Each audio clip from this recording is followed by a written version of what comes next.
Hello everyone, welcome back to the fast track revision series of UGC NET Electronic Science. In this video we are going to see the differences and similarities between synchronous counters and asynchronous counters. What are the similar things which you find and what are the differences also we'll see, that is the comparisons of synchronous and asynchronous counters. Okay, if you are first time to my channel, please consider subscribing and don't forget to hit the bell icon to get video notifications from my channel. Okay, so the first point which you have to remember is n bit, either it may be synchronous counter or asynchronous counter. So it will be it may be either synchronous or asynchronous, so it always counts from 0 to 2 power n minus 1. Okay, so the modulus value will always be equal to 2 power n. That is 3-bit counter will be mod 8 counter, whether it is synchronous counter or asynchronous counter. So n-bit synchronous or asynchronous counters uses n flip-flops. Okay, n flip-flops in toggle mode. N flip-flops in toggle mode, whether it is synchronous or asynchronous also. Okay, in asynchronous directly we'll give the toggle mode, and in synchronous we'll make it to work in toggle mode. That's it. Okay, so these are the similarities. So second, if it is n-bit synchronous or asynchronous counter, right? So the output frequency is always equal to Fin by 2 power n. Okay, Fin by 2 power n. Suppose if it is 3-bit, synchronous counter, so for the first stage, f out is equal to, f out is equal to Fin by 2. For the second stage, f out is equal to Fin by 4. For the third stage, because 3-bit counter will have 3 stages, for the third stage f out is equal to Fin by 8. This holds good for both synchronous and asynchronous counters. Okay, so since it is dividing the frequency, this synchronous or synchronous counter is called 2 power n is to 1 scalar. 2 power n is to 1 scalar. Okay, so just remember this point. So synchronous and synchronous counters are also known as 2 power n is to 1 scalar, because it is dividing f out is equal to Fin by 2 power n, so it is a 2 power n is to 1 scalar. Right, the fourth point which you have to remember is the basic difference between synchronous and asynchronous. So these are the similarities. Now up to now we have seen the similarities between synchronous and asynchronous counters.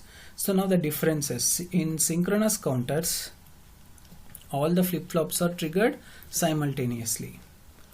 All the flip-flops are triggered, okay, simultaneously. So in the case of synchronous counter, and in the case of asynchronous counter, all the flip-flops are not triggered simultaneously.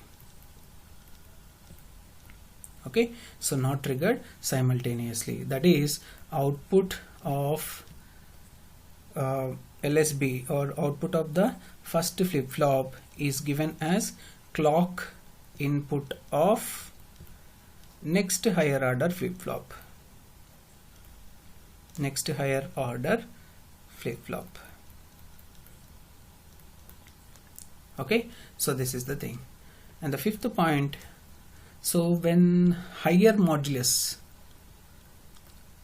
if a higher modulus is required, like suppose mod 32 counter, suppose if you want a mod 32 counter, that means you require 5 flip-flops, right? So it requires 5 flip-flops. Yes or no? So it is 5-bit counter, so it requires 5 flip-flops. 2 power 5 is 32, so it counts from 0 to 31. So when higher modulus are required, then asynchronous counters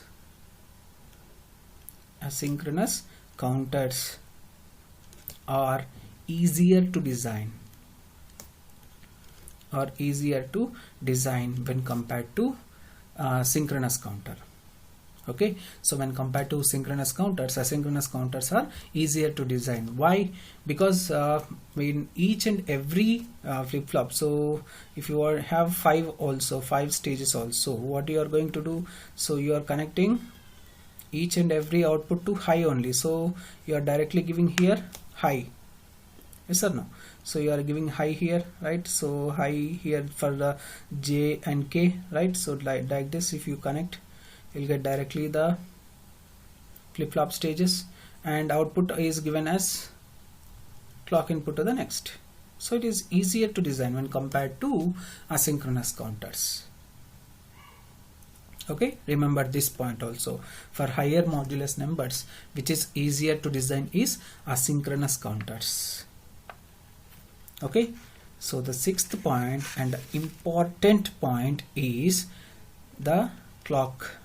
Time required for the clock or T clock must be greater than or equal to n into TPDFF.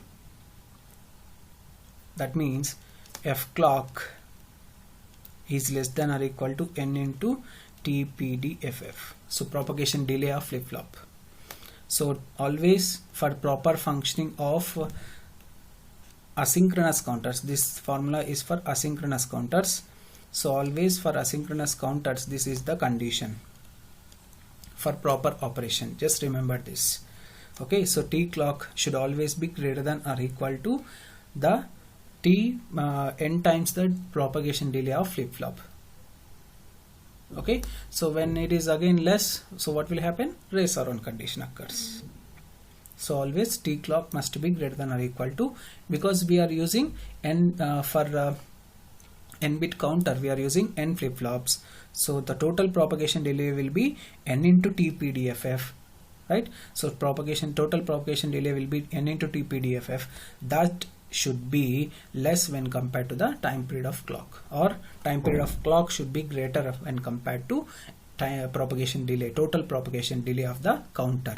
So NTPDFF represents the total propagation delay of counter. Which counter? Asynchronous counter. Okay, so F clock should reverse. So if T clock is greater than this, F clock should be less than this. Sorry, 1 by, no, so it will be 1 by. F clock should be 1 by this. So F clock should be less than or equal to 1 by. It's not sorry, I have written wrong here. So F clock should be less than or equal to this. So what is the maximum clock frequency? F clock maximum less than or equal to, so maximum will be equal to. It may be less than or also, but maximum will be equal to, so it will be 1 into so 1 by n into TPDFF. This is the important formula you have to remember. This is for asynchronous counter. Okay, asynchronous counter. Similarly for synchronous counter, okay, for synchronous counter, T clock should be greater than or equal to TPDFF plus n minus 2 into TPD AND. So TPDFF represents the propagation delay of flip-flop and TPD AND represents the propagation delay of AND gate. Why we have taken n minus 2 here? Because suppose if you have 3-bit counter, right, 3-bit synchronous counter. So this is, as I have told you, this is for synchronous counter. Suppose you have 3-bit synchronous counter. How many AND gates you are using? Only one AND gate, right? So I have designed in the previous video, I have designed that, right? So 3-bit only. 3-bit means you are using only one AND gate. So 3-bit, n represents 3. So 3 minus 2 is 1. So only one propagation delay of AND gate.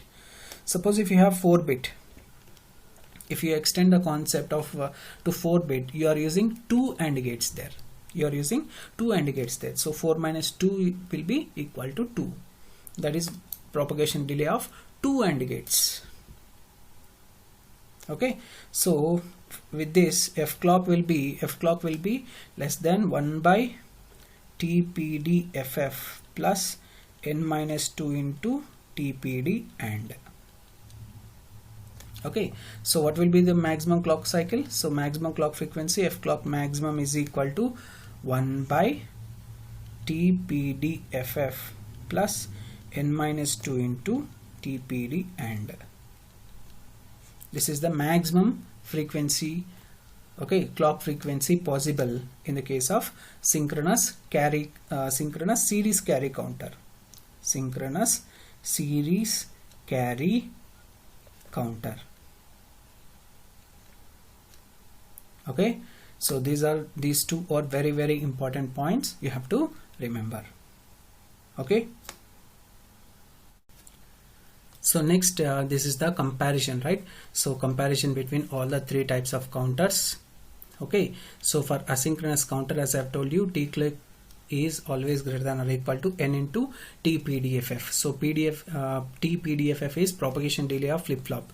Since there are n flip-flops, okay, so from one flip-flop, because the output of first flip-flop is given as input to the second flip-flop and so on, so we'll have propagation delay of each and every flip-flop. So there are n flip-flops, so total propagation delay is n into TPDFF, and always T clock should be greater than this propagation delay, otherwise race around condition occurs.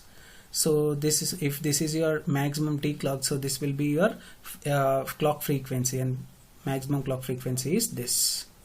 Okay, as I've told you, in synchronous series carry counter we are using AND gates also, right? So AND gates, how many AND gates you are using? N minus 2. For 3-bit you are using 1 AND gate, for 4-bit you are using 2 AND gates, and so you'll have and there is no n here. Why there is no n here? Because all the flip-flops are clocked simultaneously, so there will be the total propagation delay will be same for each and every flip-flop. So there should not be no n here. There should not be n written here in the case of synchronous counters, but n is written here because propagation of clock takes place from one flip-flop to other flip-flop. Okay, so TPDFF plus n minus 2 into TPD AND. So that is the case here. And synchronous parallel carry counter, we are giving directly the QA QB or directly given to the AND gate.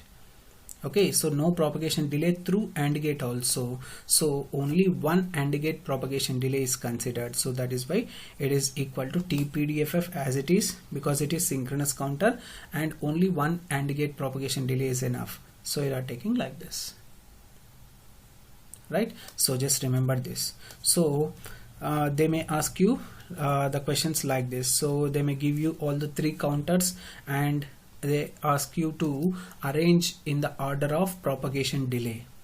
So more propagation delay will takes place in ripple counter. When there is more propagation delay, it will be slowest. So that is why, so more propagation delay in ripple counter. So next comes synchronous serial carry counter, next comes synchronous parallel carry counter. So synchronous parallel carry counter is the fastest. Okay, so this is how we can compare. Please remember this, very, very important points. And the last point which you have to remember is strobe signals. They 1 or 2 times it has been asked. So strobe signal is used in asynchronous counter only, okay, to avoid decoding errors which arise due to propagation delay, because the output of first flip-flop is given as clock input to second flip-flop and so on. So due to that propagation delay, some decoding errors will occur. So in order to avoid that decoding errors, we are given with some strobe signals. Okay, so entire concept is not required, but only in which counter strobe signal is used. And if strobe signal is used, the clock pulse, okay, so the clock time period will always changes. So to this there is addition of strobe time period. because we are giving some input to it, so additional time period takes place. So TS is the strobe time period, so that should be added to this. Similarly, there will be changes in F clock and F clock maximum also. Okay, so try to remember all these points regarding synchronous and asynchronous counter, so you'll be perfect in these topics. Okay.